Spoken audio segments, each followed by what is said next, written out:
when the discussion is on a subject which is not easily amenable for us to grasp fully because of the very nature of the subject being dealt with, that is Atma, the Atman.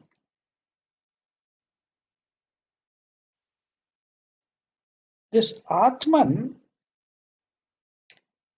though it is explained and some details are given which give us an idea about the nature of this Atman, yet it is very elusive because it is beyond the spatio-temporal framework of our consciousness. We work within this spatio-temporal framework, and our consciousness being at the mental level, where the inputs are from the senses, primarily from the senses, which are what we call as experiences. And these experiences, we convert them into some kind of a knowledge. That means we derive some, additional basis for the experiences. For example, if you experience something which is hot, now that's a physical sensation which comes through your senses. And if it is unpleasant or pleasant, whatever be the nature of it, we create a basis for it and call that as knowledge, and we store it and say that, okay, this is hot or this is cold, or this is pleasant or this is unpleasant. So this experience, knowledge, memory is the framework within which we operate. And by definition, the Atman is beyond this.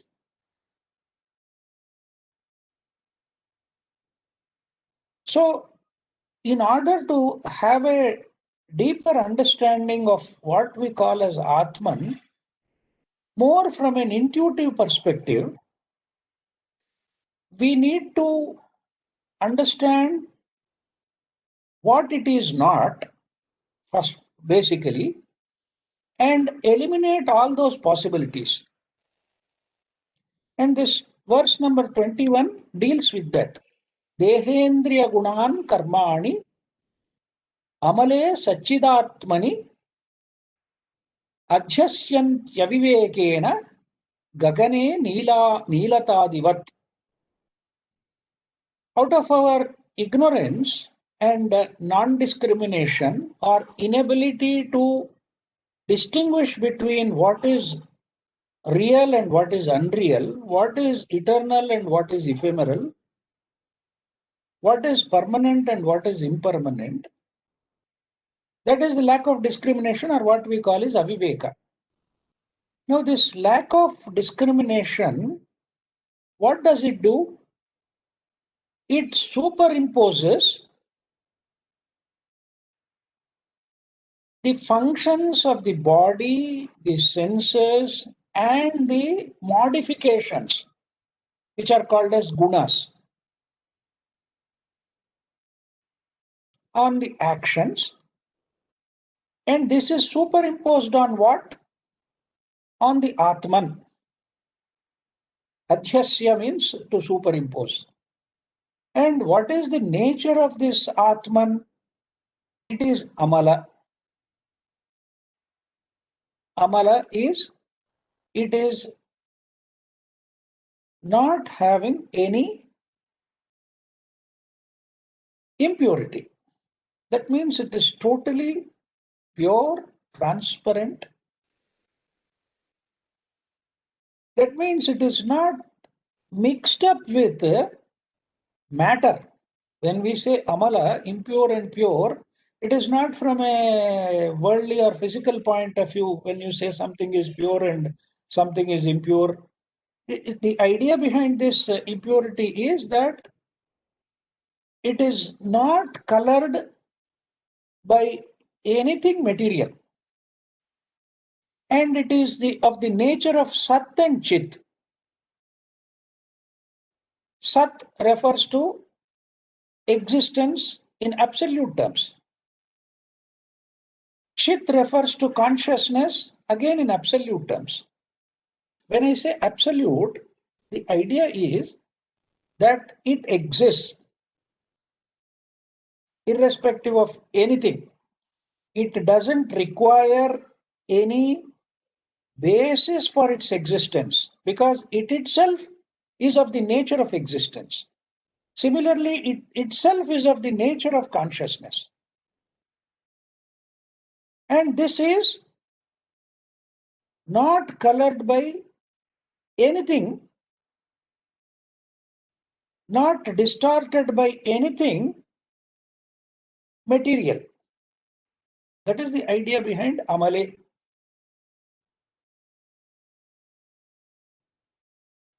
Now, as we have seen in earlier cases also, in most of the verses, a beautiful simile or a comparison or an example is given.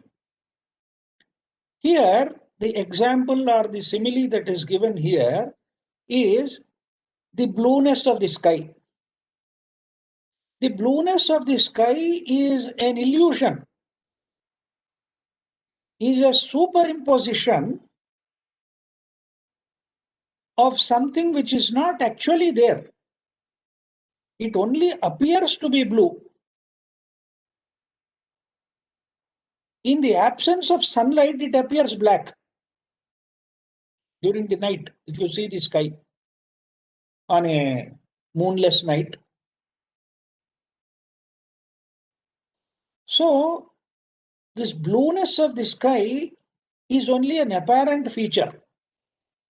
Now, science explains it in so many ways. It talks about the refraction of the light and the oceans, the color of the oceans being reflected and all that. That's an explanation part of it to tell us why it appears to be blue. But still, the fact of the matter is that blueness is not a property, not an inherent property of the sky.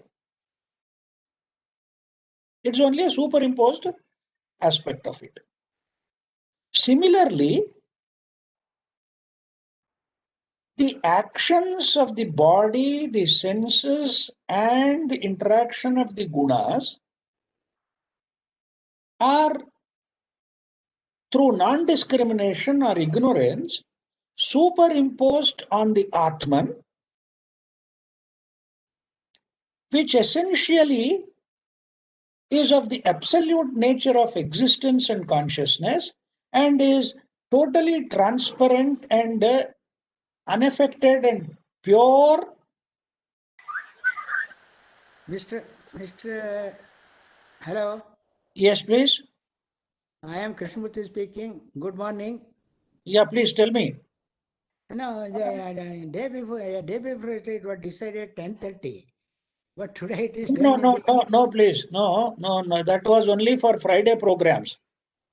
Okay. Not for Sunday. No, not for Sunday. Not for Sunday. It was 10 only. Yeah, yes, 10 only. Please mute your phone. Okay. We are in the process of going on with the class. Kindly mute yourself. Okay. So it will be Sunday program. Classes will be at 10 o'clock only. So another dimension of the Atman is being revealed to us, which is the ignorance and illusion prevalent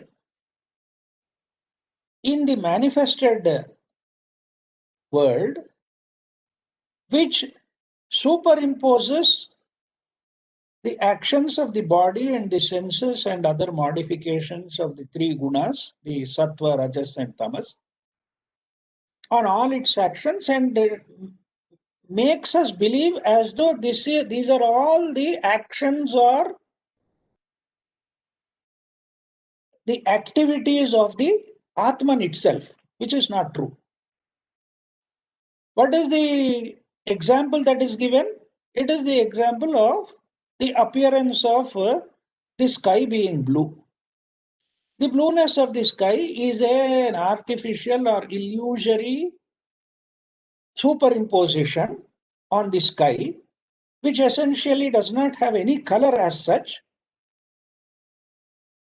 Any other color which reflects on it on account of other factors makes us feel as though blueness is a property or an essential characteristic or something inherent in the sky. So this is the primary idea being projected for us. This aspect has to be very clearly understood so that we are able to discriminate between what we call as the body and its actions as against the Atman, which is totally unaffected and uninvolved in any of these actions. But the fact of the matter to be recognized is that this Atman forms the basis for all manifestation. Vedanta very clearly tells us that the Atman and Brahman are essentially one, the ultimate reality, and the unit of consciousness functioning through the whole of the creation, which appears to be a separate entity when it is embodied, is again only a distinguishing feature on account of the embodiment. If somebody says there is an Atman in me and an Atman in you, it is only from a functional point of view some distinction is made. Only from a very functional point, a distinguishing feature is brought out. But essentially, the Atman operating through one body and the Atman operating through any other body are one and the same. Generally, an example is given like that of you take a pot full of the water from the ocean and fill it in, say, 10 tumblers, 10 glasses. Now, each glass appears separate and the water in each glass also may appear to be distinct and separate. But essentially, it is the same water which has been drawn from the ocean into a pot and refilled into these glasses. So functionally, it may appear to be separate on account of the container, on account of the body. You cannot say that there are Atmans separate, individually separate from each other. So similarly,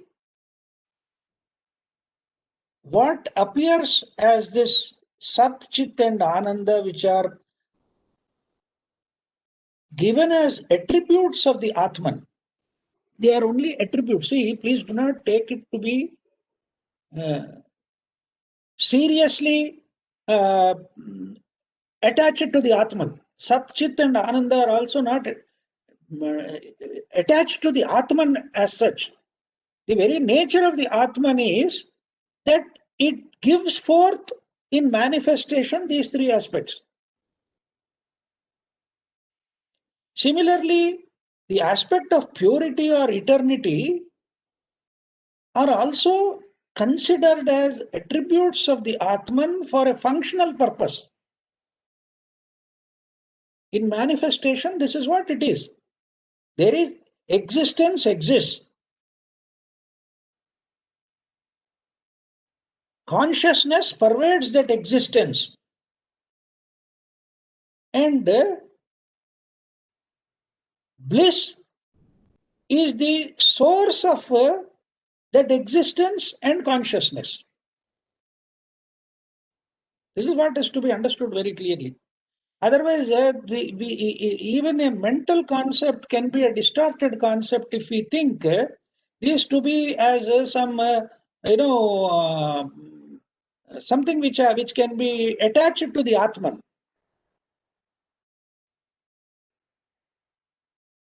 Like, for instance,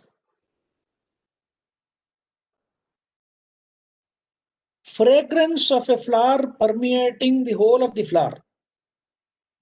The very presence of the flower, the very blooming of the flower, brings forth along with it the fragrance which permeates the entire flower.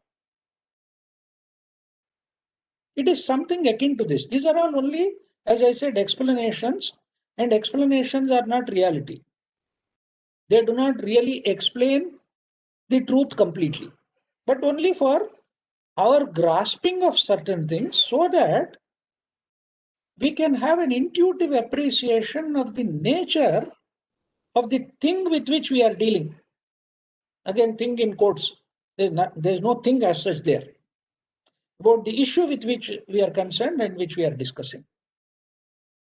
So this superimposition is an illusory process which goes on with the whole system on account of ignorance, or what is called as non-discrimination or aviveka. This is the meaning of this term.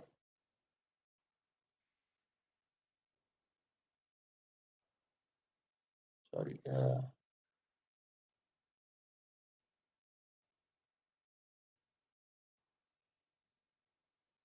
So I hope what I have mentioned is clear.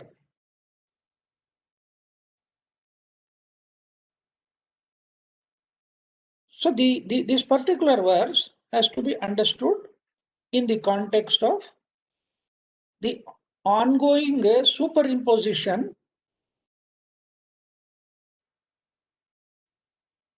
purely on account of the inability to distinguish what is right and what is not right, or what is real and what is not real. So it is only the ignorant, through ignorance, through the lack of the power of discrimination, the activities of the body, the senses, and the interactions of the gunas are superimposed upon the Atman, which is not true, because the nature of the Atman is absolute existence and absolute consciousness, which is totally transparent and unaffected by anything per se. So that is the import of it. I hope the idea is clear. If somebody has any point to make or some further clarification, we can take up before we go to the next verse. Or otherwise, if the issue is clear, we will proceed to the next verse. Again, the same idea is being continued in the next verse also, which says, Ajnanat manasopadhehe kartrutvadini atmani kalpyante ambugate chandre chalanadi yathambhasaha. Another beautiful, very traditional example, very traditional illustration is given. It is again on account of ignorance only, ajnana. The manas is an upadhi. Upadhi means an instrument or something which acts as a support to things. The manas is an instrument for action, for your thought, word, and deed. And manas is considered to be as one of the antahkaranas. Manas, Buddhi, Ahankara and Chitta. These four constitute what is called as the Antahkarana or the inner organ. And this is also called as an Upadhi or an instrument.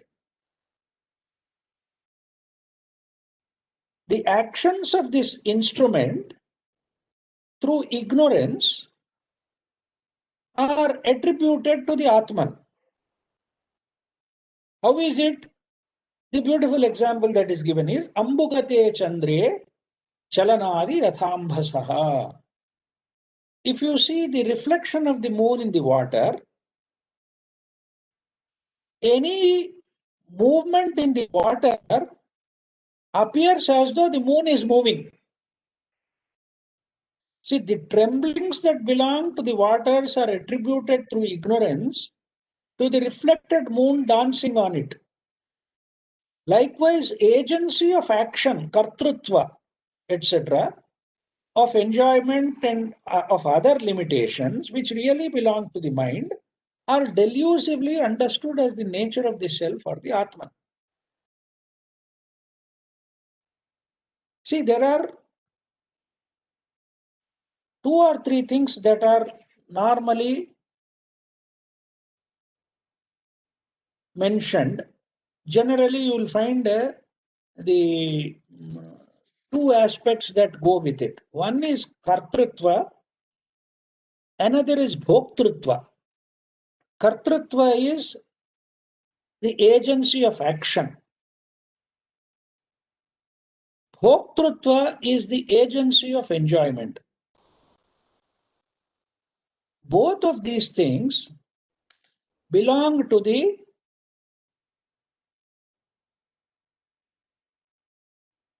what we call as the body-mind complex.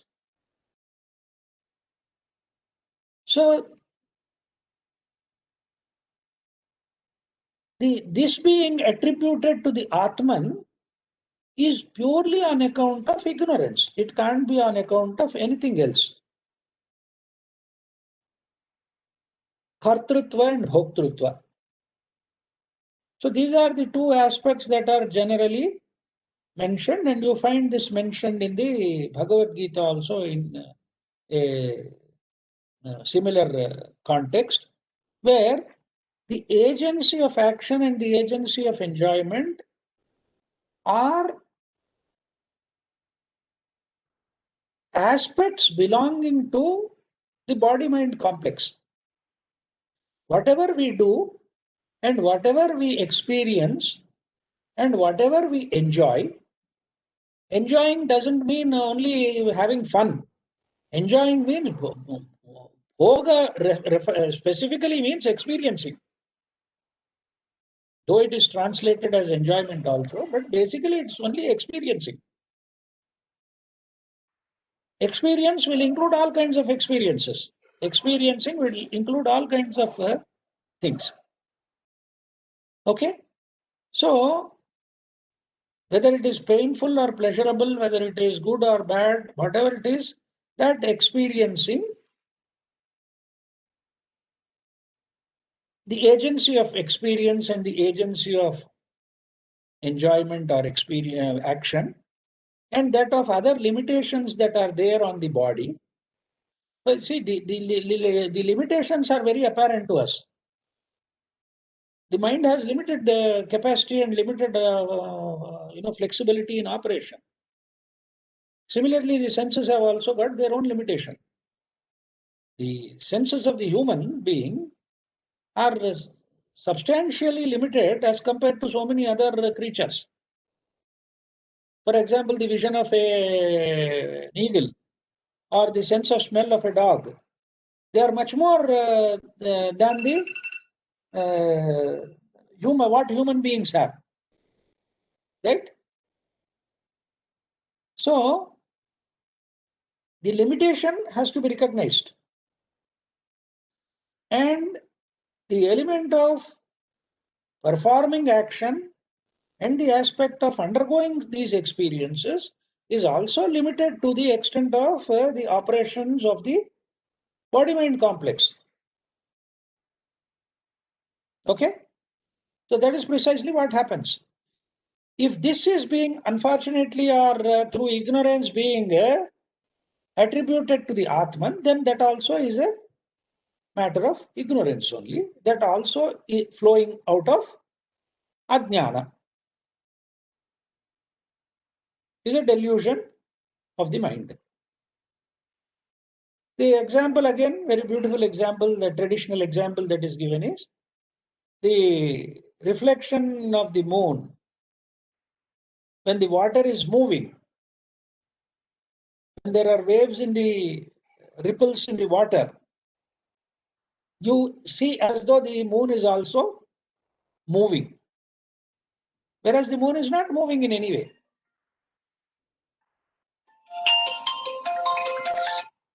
Yes, Ravi.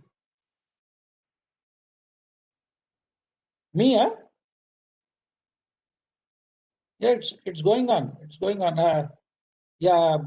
Can somebody confirm that you are able to hear me and there was no disturbance? Bina ji? Yeah, I'm. Yeah. Yes, I can hear you, Krishnaphani ji.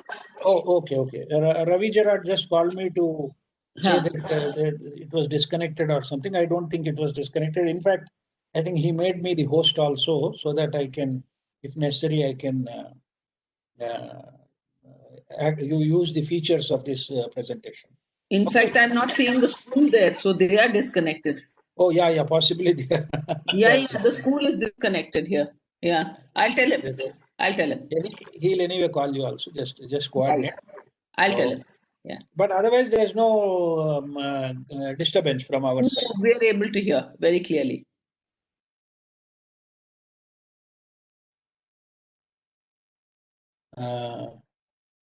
There is a chat where, yeah, I'll take up this question which is raised by Ramchandranji.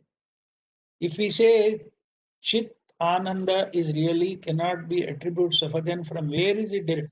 See, as I said, Ramchandranji, the point I am trying to make is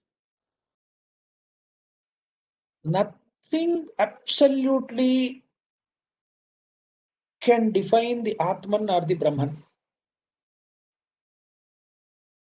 Absolutely, there is no term with which the Atman or the Brahman can be defined. No attribute can be given to it. This fundamental aspect has to be recognized. But what happens is, in manifestation,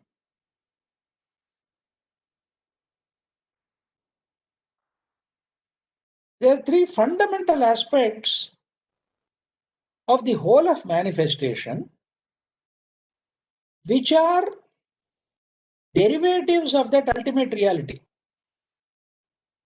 Just as manifestation occurs, the appearance of Sat, Chit and Ananda also simultaneously occur. That's all.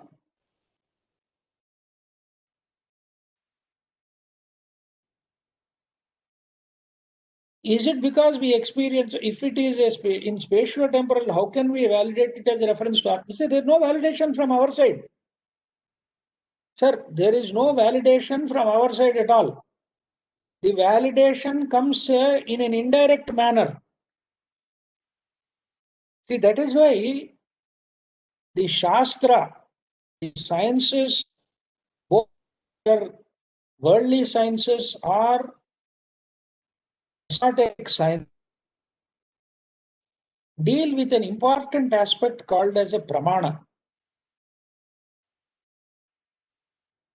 Pramana is, in logic, it is what is called as the evidentiary support. One, for example, the evidentiary support is one pramana is pratyaksha, which is right in front of our eyes. If you and me are sitting together and we are observing a tree or something, if both of us are seeing the same tree in the same manner, that becomes a pratyaksha pramana or a direct evidence of the existence of the tree.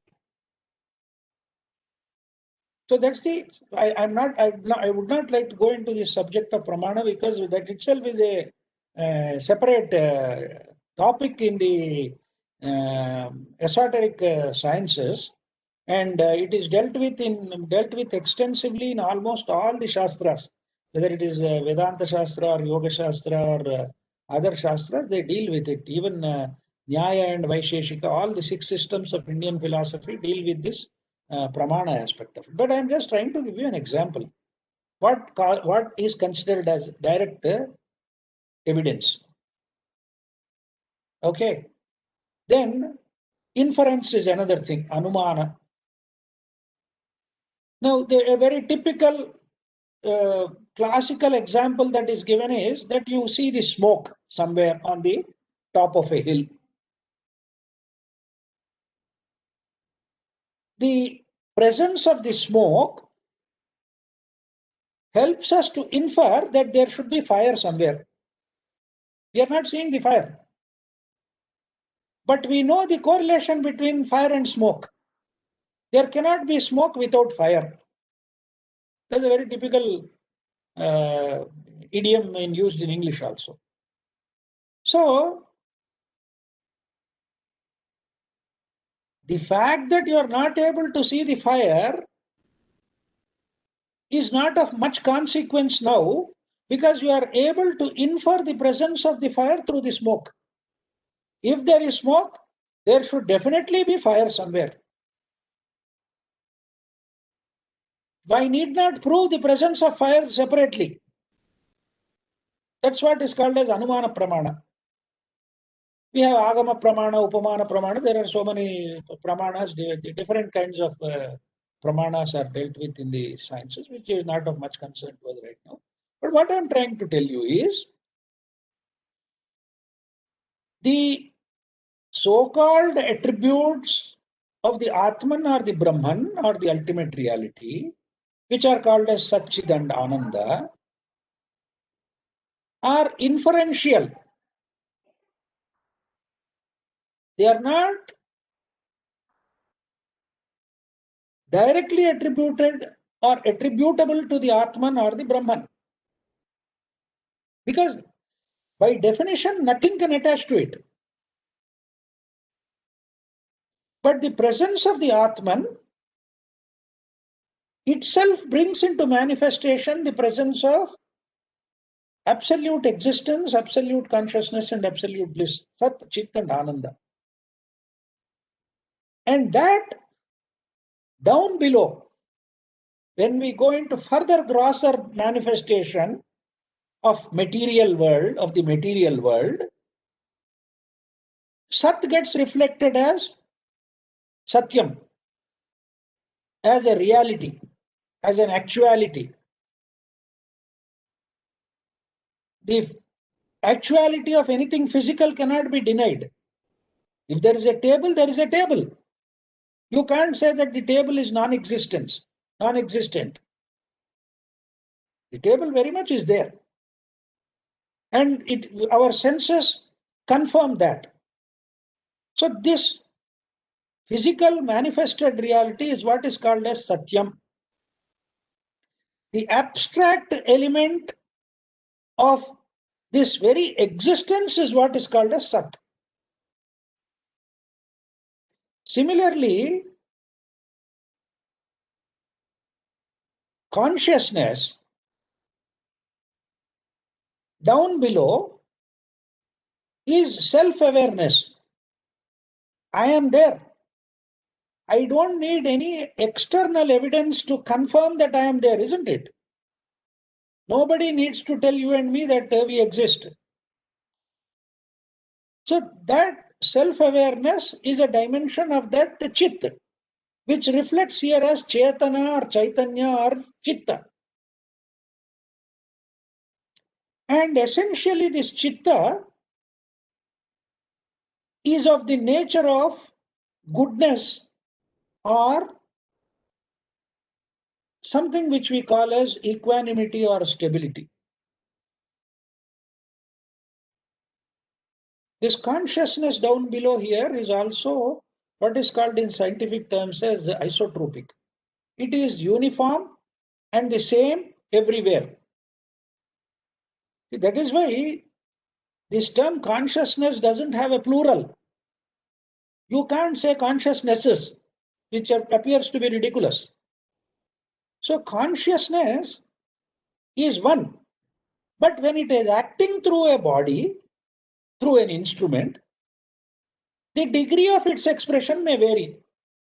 Somebody may be highly conscious of his presence, somebody may be highly sensitive of certain things and conscious about it, and somebody may be less conscious about things. It's only a matter of variation in degree on account of the manifestation through an embodiment, through a body, through a limited organism or an instrument. And what is the relationship between Ananda and manifestation down below? Ananda at the Atmic level, at the level of considered as an attribute of the Atman, down below in manifestation appears as beauty. A thing of beauty is a joy forever. It's a beautiful statement. What is this joy? This joy is that Ananda. Which, how does it manifest down below here? In the form of beauty. So Satyam, Shivam, Sundaram form the basis for this material manifestation.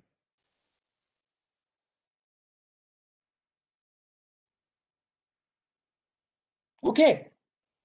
At the abstract level, at the level of manifestation fundamentally is Sat, Chit and Ananda.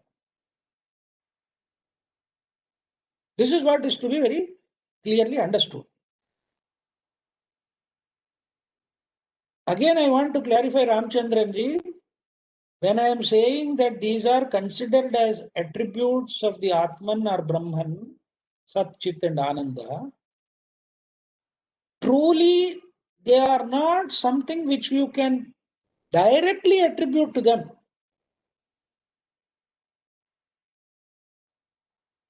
Like our experiences down below, we can attribute certain qualities to things, which we come later on also, like coolness to water, heat to fire, light to the sun. These are attributes which can be directly related to that. Light can be directly attributed to sun. Heat can be directly attributed to fire.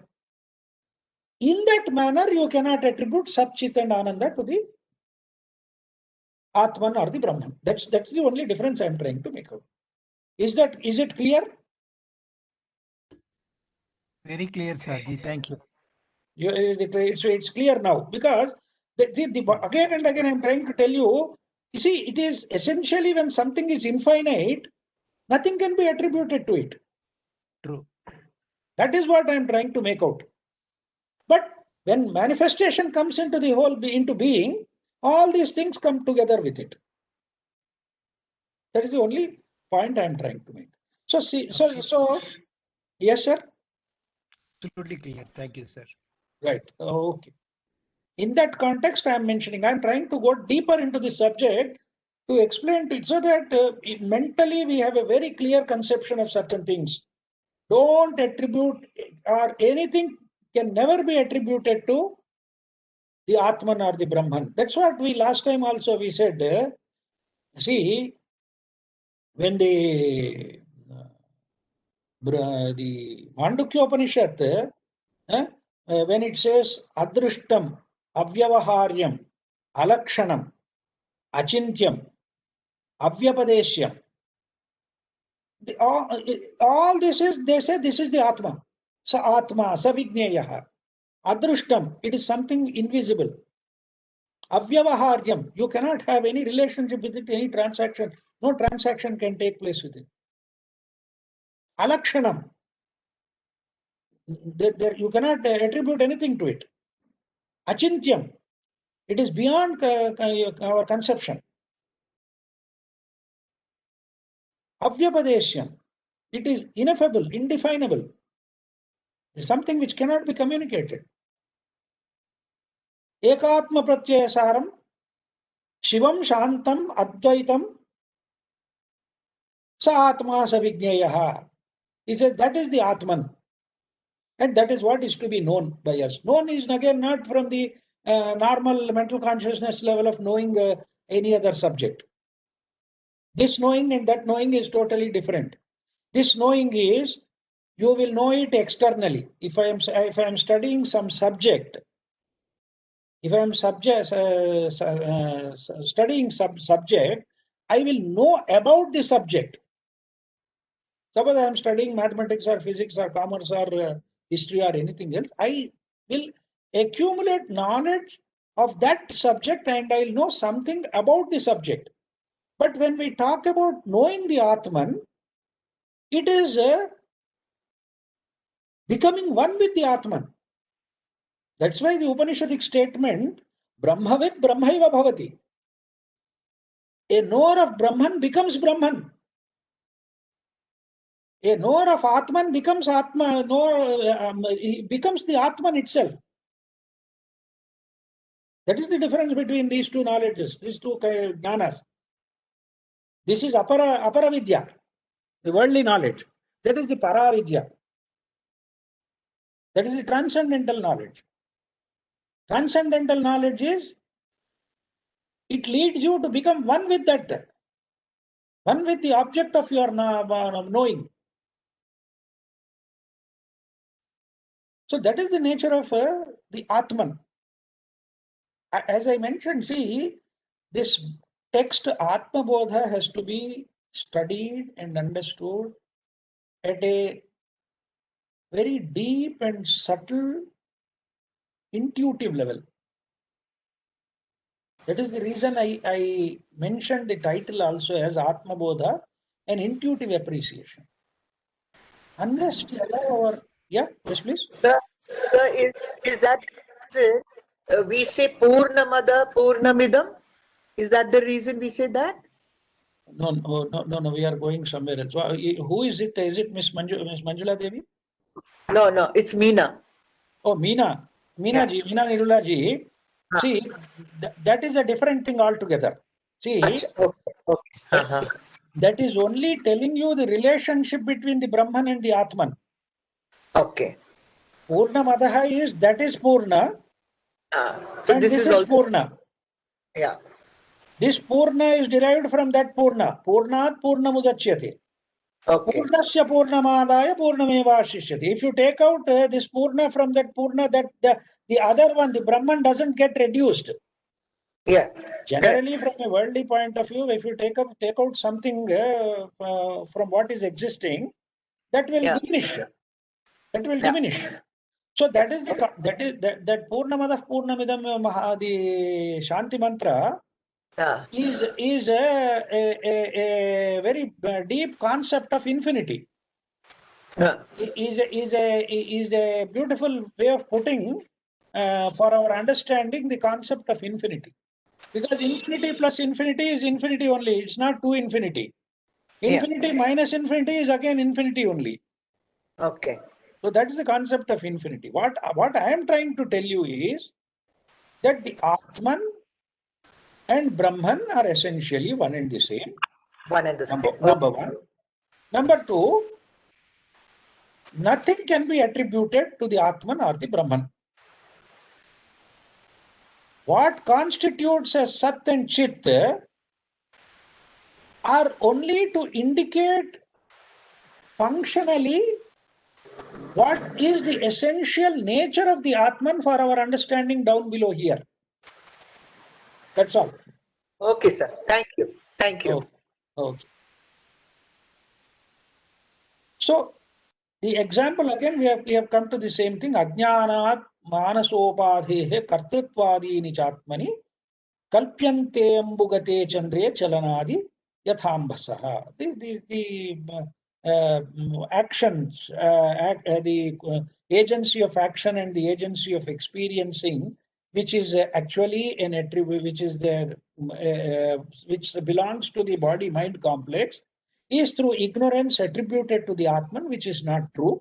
Just as though the moon appears to be floating or moving, the reflection in water, the reflection of the moon in the water, when the water is actually moving, when there are ripples or wavelets in the water, it appears as though that the moon is moving, but the moon is stationary and moon doesn't go anywhere, it is there only.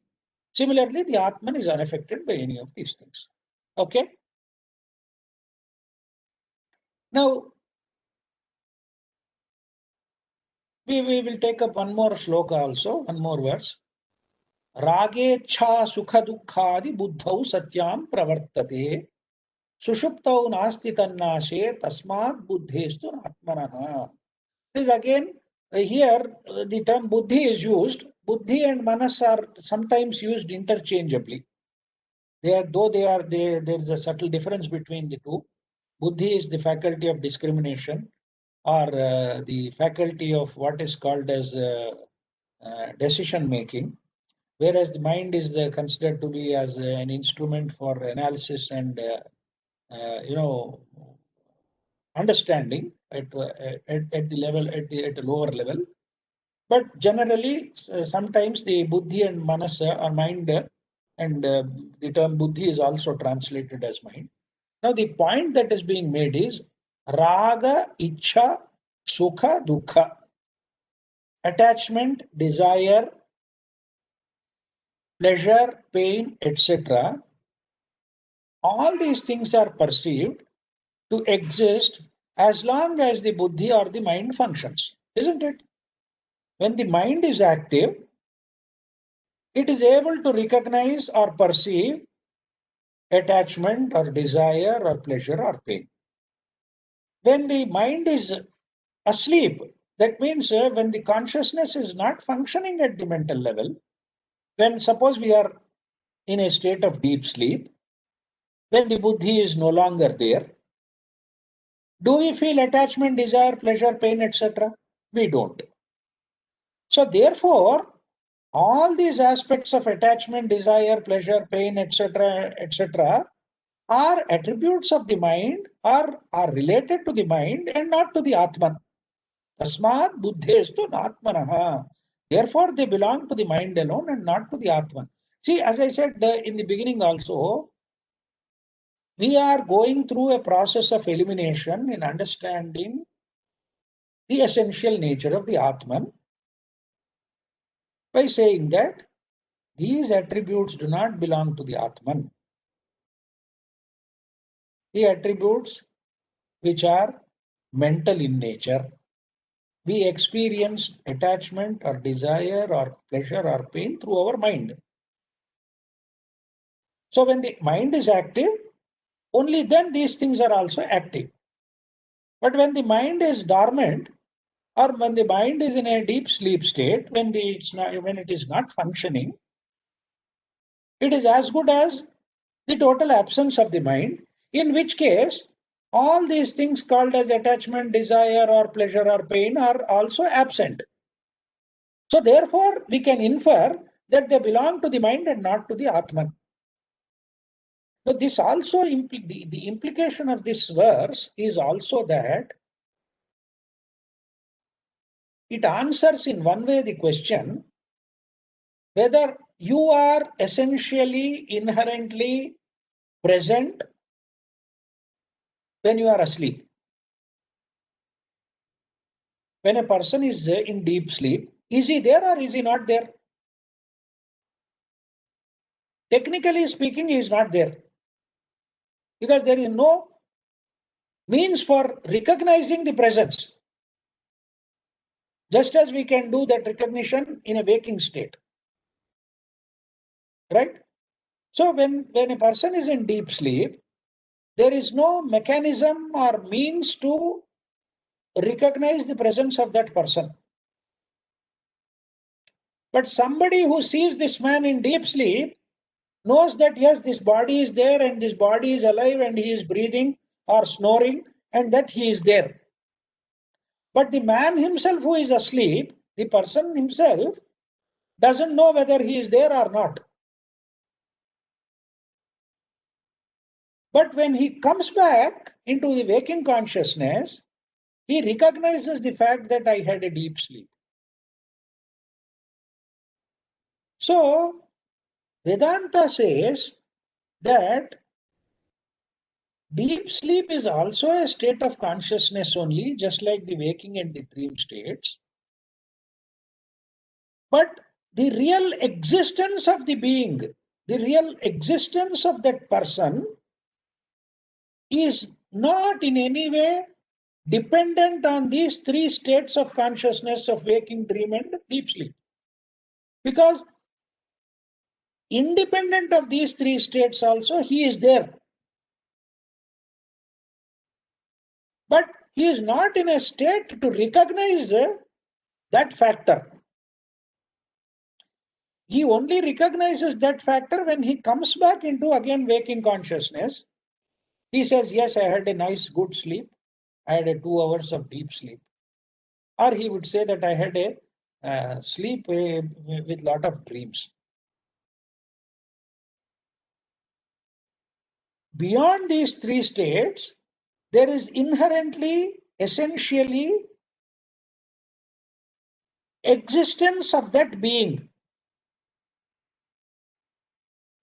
That state of consciousness is what is normally called as the fourth state or the Turiya Avastha.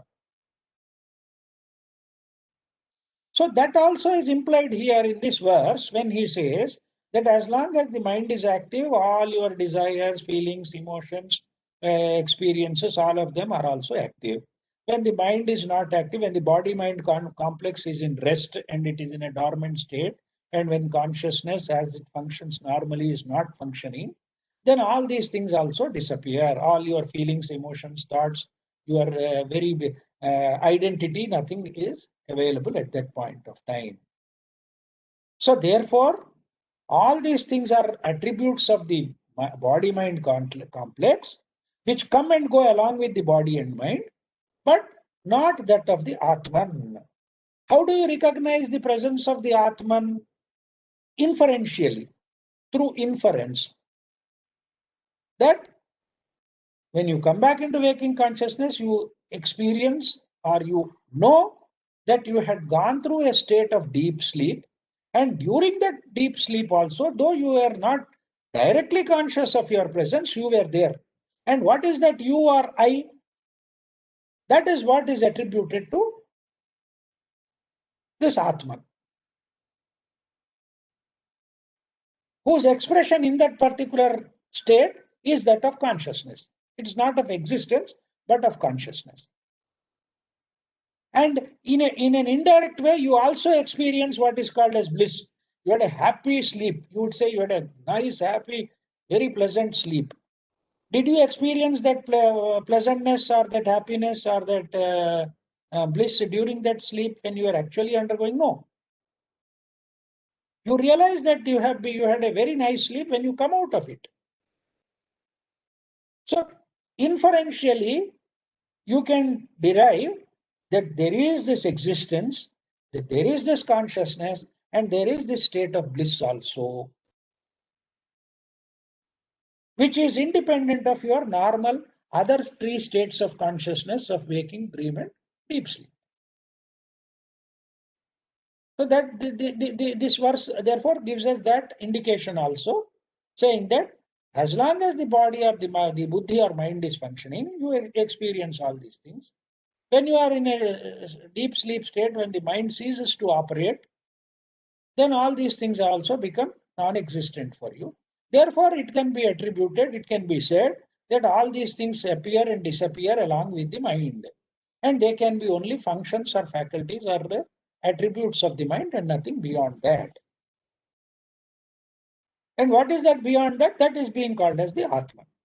That's all. That is the reference being made here. Okay. Yes, please.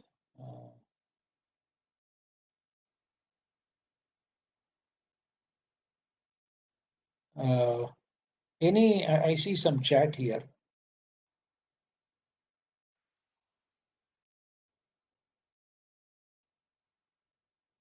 Only Ramanujan can make an equation for infinity. See, there are so many equations which are there. And as you said, Ramanujan is an extraordinary being who himself confessed that it is the Devi who shows her manifestation, and he is able to visualize these equations and all that. That's only one of the expressions of that divinity or that ultimate reality in manifestation. But basically, as I said, by definition, it is Ananta. It is infinite. So the presence of the Atman, we are able to come to it through what we call as inferentially or in an indirect manner. Okay, it's already 11 o'clock. If there are any questions, we'll take it up.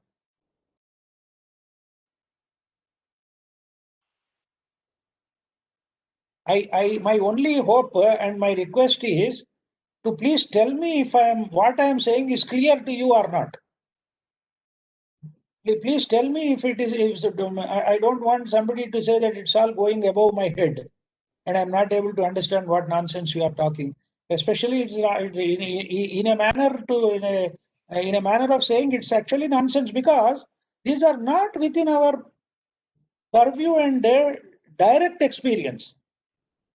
That is the major hurdle of all spiritual sciences, is that they are not easily and directly amenable to our present level of functioning, mental consciousness functioning level. So I am trying to make something which is profound, very deep and subtle, to be as clear as possible to form a clear mental concept. That's the only effort. Nobody is going to give you anything beyond that, and it's not possible to give also. But please let me know if things are not clear. Please question me again and again, so that I can make it as clear as possible.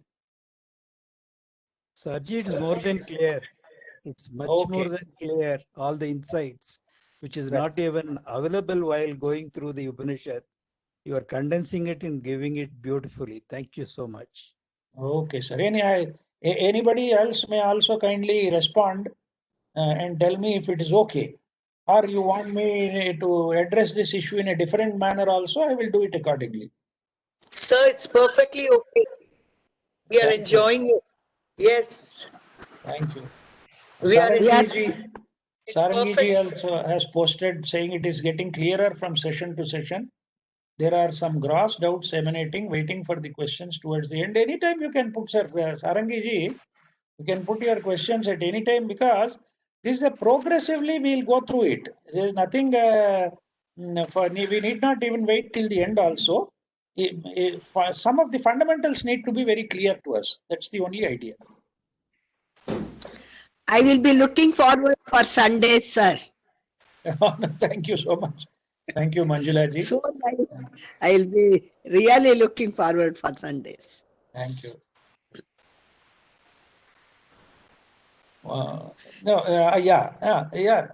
My question is now basic. What is the meaning of life?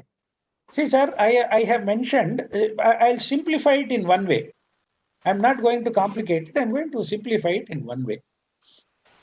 Earlier also, I made a point about this. There is something different between consciousness and life. Now, consciousness is something which is all pervading, which is universal and uniform, and the basis for all manifestation. Is that point clear, sir? Right.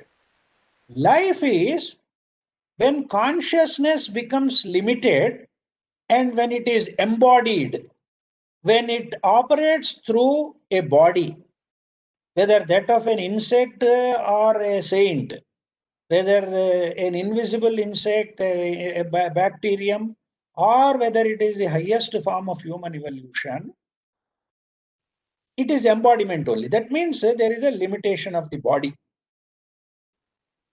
So when consciousness operates through a body, it becomes life. I am trying to put it very simply, not complicating the issue. So consciousness operating through limitation of any embodiment is what we call as life. And life is perceptible in different phases. That is why we talk about those 6 different phases. They are called as Shadvikaras, or 6 modifications, which are Asti, Jayate, Vardhate, Viparinamate, Kshiyate and Mriyate, or Vinasyate. Asti, that means even before it is born, it is there in the form of consciousness. Life is in the form of consciousness. So that is the first stage, which we call it as Asti, or it exists. Then, because it exists, it gets embodied and it takes birth. That is Jayate. Then what happens? You can perceive life through growth. It grows. What is something small becomes big, like a small child. When a child is born, is about 6 to 7 pounds, or 2 to 3 kgs or something. Progressively it grows, right? So that is growth, vardhate. Then it gets modified. Along with the growth, there is modification. Things change. We become middle-aged, we become old. All the features may change. Our hair may become white and our body may become frail. All these are modifications that are there in the body. Several modifications occur in the body. And along with the modifications, one other feature that is normally attributed to life is reproduction. Its ability to produce itself. And then kshiyate, progressively it decays. And finally it dies. So life goes through this cycle of being there, existing, being born, growth, modifications, decay, and death. This is all these features are attributed to the complex system of being. The complex system of being. How are these things happening? Because the presence of life. Because of the presence of life only it is happening. A dead thing cannot grow. A dead thing cannot die again. A dead thing cannot be modified.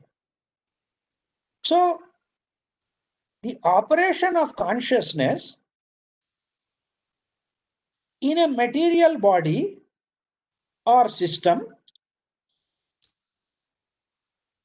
is made to undergo all these phases essentially on account of the presence of the consciousness, or what we call as life.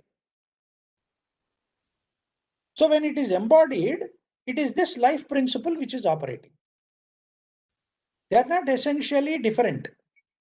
The life principle and consciousness are not essentially different. When it gets embodied, this consciousness gives life to that entity or the system of these bodies, whereby it undergoes these changes. That's all. Is it clear, sir? Yeah? You have another question? Yeah, I'll just see that also.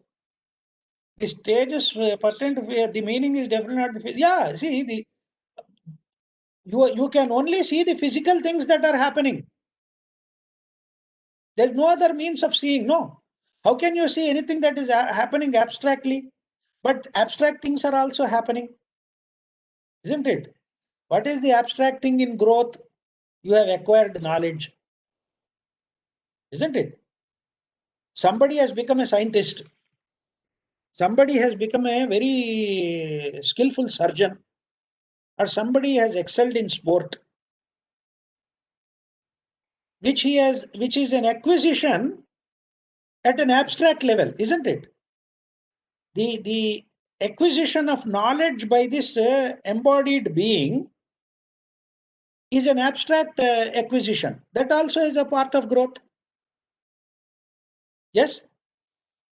It is not purely physical.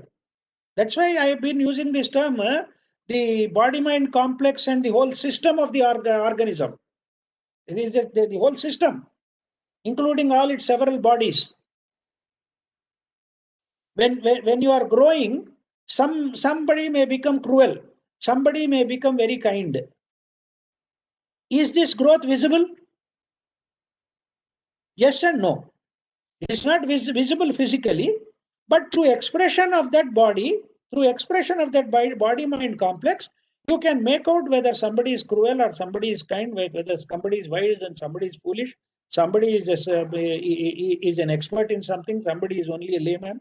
So all these things also form a part of the same system. And it is an expression of that consciousness functioning through it. That is what we identify as the life principle. Yes, sir? Is it fine? Okay. Can we understand the meaning while being inside the system? Yeah, see, you can't fully understand it. Being within the system will give you only a partial understanding. Ramchandranji, as long as you are within the system of these 5 bodies and 3 koshas and this whole entity, which you call as the human constitution, as long as you are functioning within it, you can't understand it fully. You have to transcend it to understand it fully. So the transcendence is required, known as also as Krishna consciousness, as Christ, or that consciousness is functioning through you. So you can actually, as Janakiramji has put it, you can actually draw that consciousness into you. The Krishna consciousness into you, the Buddha consciousness into you, the Christ consciousness into you. You can open up a channel to connect with it, and that can descend and operate through you in a bigger manner, in a much wider manner. That is the purpose of life, sir. Otherwise, what is the fun of it? Just being born, becoming bigger and bigger and growing older, and then all kinds of modifications happening and finally decaying and dying. That won't have any purpose. See, the purpose is, as against the Darwinian philosophy, the explanation of evolution, the ancient Indian, the doctrine of evolution is that along with the form, there is a greater evolution of the consciousness, and the form has to conform to the evolution of the consciousness. It has to, the primary function is evolution of consciousness. In order to enable that evolution of that consciousness, the form has to match itself. That is how a superior being is brought into the whole creation. As from the mineral to the plant to the animal to the human kingdom, there is a progressive evolution of consciousness, not only form. Form is incidental to that evolution of consciousness, and it has to match that consciousness. Yeah. Janakiramji, yes, otherwise it will be Trump consciousness. Yeah. No, see, from a, we can enjoy the whole thing from a karmic point of view. Trump is also required for our evolution. Those connected to the, see, basically that is the purpose of the whole evolution also. Evolution is to become more and more conscious about it, and the whole consciousness should become global, and then we should be able to perfectly reflect that state of consciousness which Janakiramji has beautifully termed it as, whether it is the Krishna consciousness or the Buddha consciousness or the Christ consciousness, it is one and the same. One and the same operating through us. Yeah, good. Sarangi ji, thank you. See, you please do raise fundamental questions, no issues at all. It is the whole purpose is to understand things. Okay. Hope there are no other questions, or Any further questions? Anybody else? Life is required for evolution, physical and conscious. Yeah, both are. Yes, sir. Sir, namaste. Sir, before embodiment, the conscious was there. So Yes. conscious is there. So to again take an embodiment and to go for all these things again to know the consciousness. So why that embodiment itself has occurred? No, the point is, see, there is you are appearing as 1, 2, 3 number here. May I know your name, sir? Srinivas Murthy, sir. Srinivas. See, the point is, you are asking why embodiment at all? Yeah. Because again we're going around and round and to know the same thing. That's a very fundamental question. Yeah. Sitting down below here, we cannot understand the implication of it fully. Yeah. The implication of it cannot be understood fully, but one explanation that is given is that That is prior, karma. No. Prior to evolution, there is an involution process. Involution process is whether it is matter or consciousness, they become limited more and more grosser and limited. So they become very gross and very limited at the lowest stage, at the stage of say mineral, at the stage of say there is a rock. Rock is the grossest form and least amount of consciousness functioning through it. So once this involution process happens, from there it has to evolve out of it. You have to come out of that grossness and become more and more subtle. And from that limitation, severe limitation of consciousness, you have to become more and more conscious. So that is how the cycle goes about. That's a very preliminary explanation of it. But why this creation has come into being, why this damn thing has happened, why are we all put into this trouble? Don't ask such questions, because they are called as atiprashnas, because they are not amenable to answer directly at this level. You understand the point? Yeah. So I cannot sit in kindergarten school class and ask a postgraduate question now. Progressively, it will become clear to everybody why this whole thing has been there. And my only request is, please don't imagine that some person with 4 hands and 4 heads or something, some god which we imagine is sitting up there and doing all these things. No. It is not as we imagine. It is something infinite, something which is ineffable, which is something which is indescribable, something which cannot be known at our level at all. So this is related to karma, no? No, as we progress. Anyway, when you come into involution, all your karma, girma, everything will come.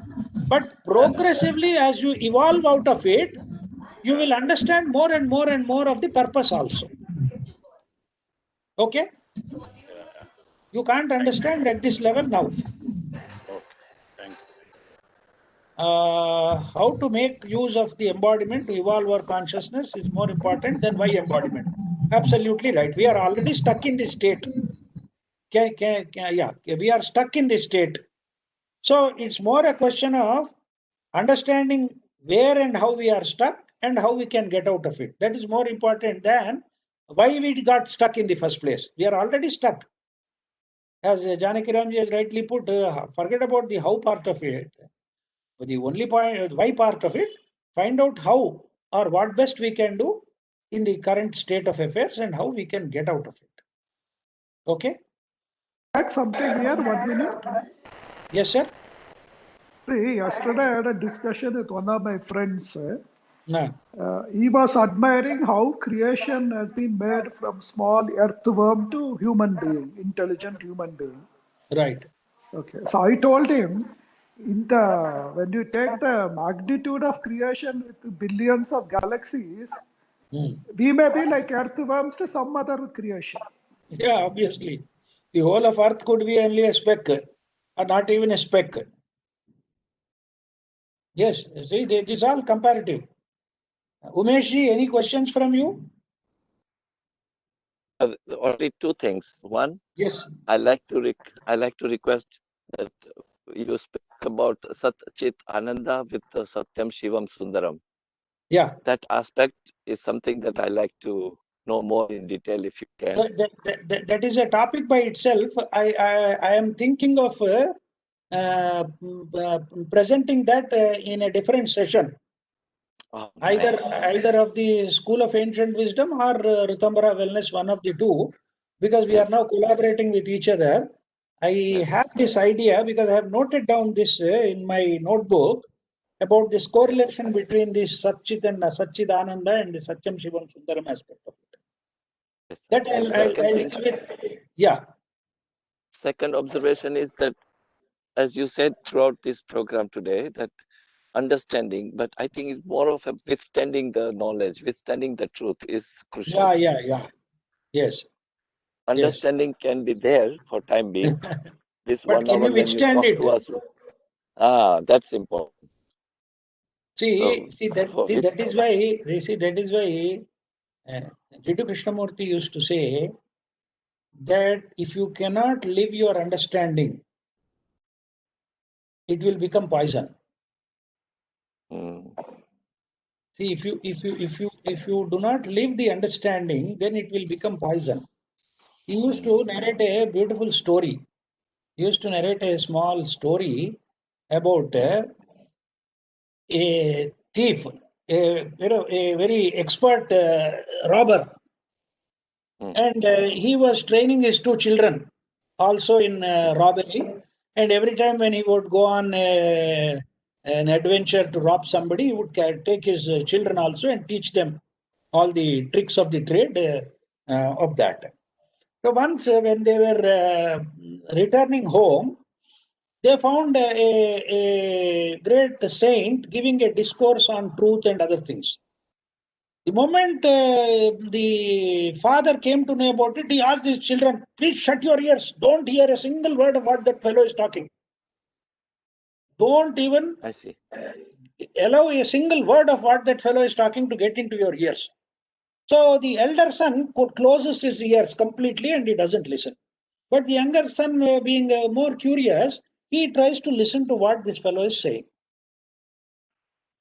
Now, when the younger son listens to him, he is being told about truth, goodness, dharma, and how robbery is wrong and bad, and all those things. He is hearing all that nonsense. He heard that. Now, after some days, the elder son, the father passed away. The elder son became an expert thief again on the footsteps of his father, in the footsteps of his father. But the second fellow was all full of confusion. My father says that our family business is robbery, dacoity.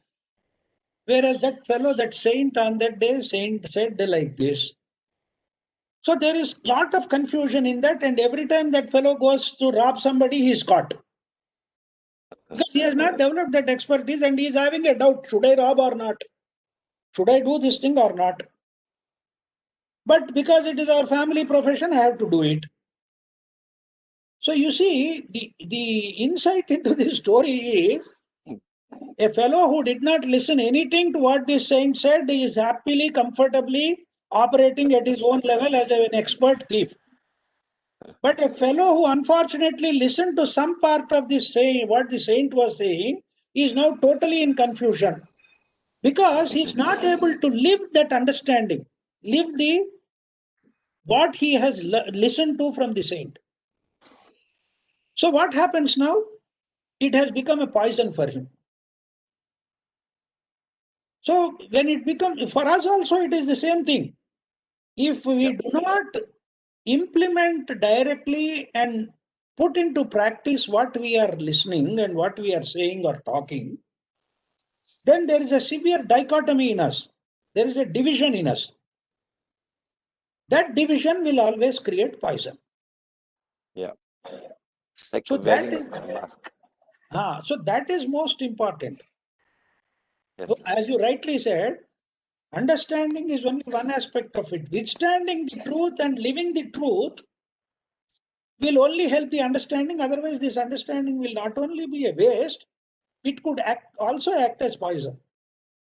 It will damage our regular happiness also. Earlier, we were having a nice time and gala time, enjoying, going here and there, maybe going to the club and playing cards there, having one or two pegs of whiskey. We were otherwise might have been very happy. Somebody might have been very happy. But now listening to this nonsense, you don't know whether playing cards is correct or not, whether I should stop that habit or not, what should happen to my nightcap, should I have that 60 ml or not, this fellow said it is something bad. All kinds of problems will come to you. That's the problem. That is the issue now. And other thing is, other thing is, as far as withstanding the knowledge or implementing knowledge is something where nobody can help you. It is your individual, your own effort, your own. Absolutely, absolutely. Nobody can help you in that. You have to. That is where there is no guru, there is no shishya, nobody there. Correct. You are alone there. You are alone there. Nobody else can really help. That's right. Thank you so much. Yes, Sarji creates disappointment when you do not succeed. Yes, but you keep it at it. Ramchandraji, disappointment is not the issue. You keep it at it. Don't forsake it. Don't give it up. Even the great masters of the wisdom have said that we have failed 1,000,000 times in our life, but we have not left it. Giving up is the problem. And don't be under the doubt, should I give it up or not give it up? Should I partially take it and partially give it up, partially do this, partially do that?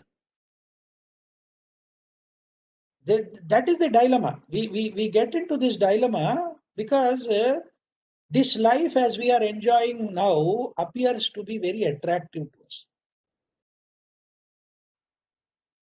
That is why Vairagya, or that sense of great sense of discoloration and detachment, should set in here. Otherwise, our life as we are leading now has so many attractions, so many subtle attractions. We may think that these are all noble attractions. Sir, it is, sir, my family, I have to take care. It is my great responsibility. Yes. But to what extent? Number one. Sir, I am so much, it gives me so much happiness and a great sense of achievement and happiness. I am attached to my children, my grandchildren. Fine. But to what extent? Do you see the nature of this? What happens to all these things when we die? And we have died 1,000,000 times earlier. Do we recollect any of those things that have happened? Did it really matter to us? So it has to come naturally as a consequence of our understanding. Our life as we are leading today, now in this world, should get transformed. I'm not asking you to abandon anything. I'm not saying that somebody should give up his job, somebody should give up his business, somebody should give up all his activity and do it. If it really comes to that, you will anyway give it up. But it's not a question of merely giving it up. It's a question of understanding the deeper nature of all action down below here and perform that action in that manner. And that is what Vedanta again teaches us with that beautiful illustration that a wise man is in the world but not of the world.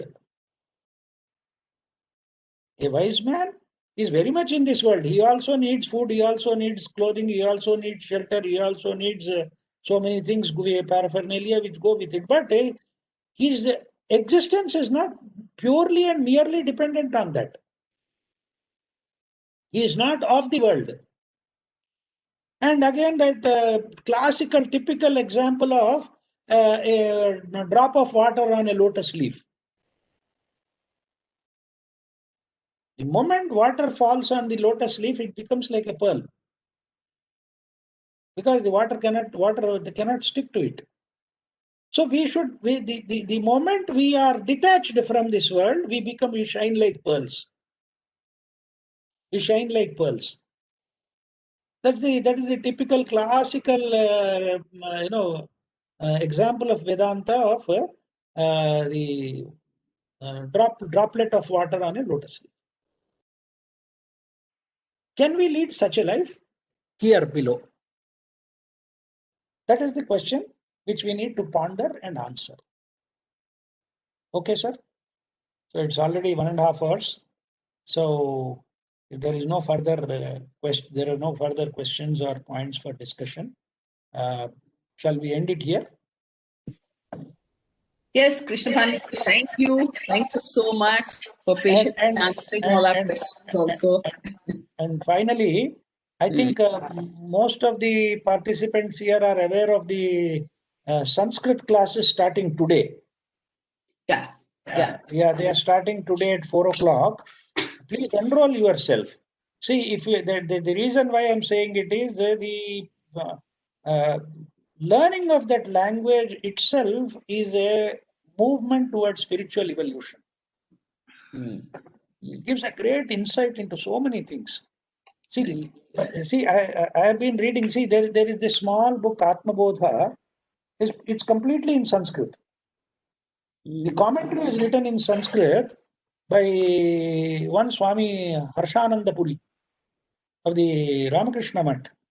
Beautiful commentary. I'm able to enjoy it thoroughly by reading it in the original and again the commentary in Sanskrit. And he uses such beautiful, very simple Sanskrit that itself is enlightening in so many ways. Right. It itself is enlightening. Yeah. So I hope I can see quite a few of you there in the evening today. Binaji, there is a chance for enrolling even now? Yes, some of them yes. might not have done. Yeah, we've extended it. So you can enroll till about, I think, till 2 o'clock will be the last that we can take because the class starts at 4 o'clock. And all the details have been posted. See, don't see. We are very nominally charging 500 rupees, out of which 300 rupees is going for donations only. This is not for making money out of it. It's a small contribution for arranging things, and most of the contribution is going towards donation to 3 organizations which are listed there. And 500 rupees is absolutely nothing today to enroll into this subject, this for 20 sessions, which are available to you subsequently also. Even if you miss some session, it will be available to you. You can go through that at your leisure because you will have the link to it. Yes. And then you can slowly learn at your own pace also. Yeah. And that lady is a wonderful teacher. That lady, Dr. Anuradha Chaudhary, is a wonderful teacher. And she'll give you so many insights. And that's why the program is also not about Sanskrit language only. It is the transformative nature of that language. Correct. It is the transformative nature of that Sanskrit language which is going to help us. And I mentioned earlier also, because I have a very specific experience in my life. There used to be a gentleman called A.C. Chawla. He was very senior officer in the what do you call as Geological Survey of India. He was a very senior officer, and I'm talking about almost 20-30 years back. When I was very young, I knew that gentleman. He was a very close friend of my father. So he started learning Sanskrit at the age of 74 or 75. Then he told that some of his colleagues started making fun of him.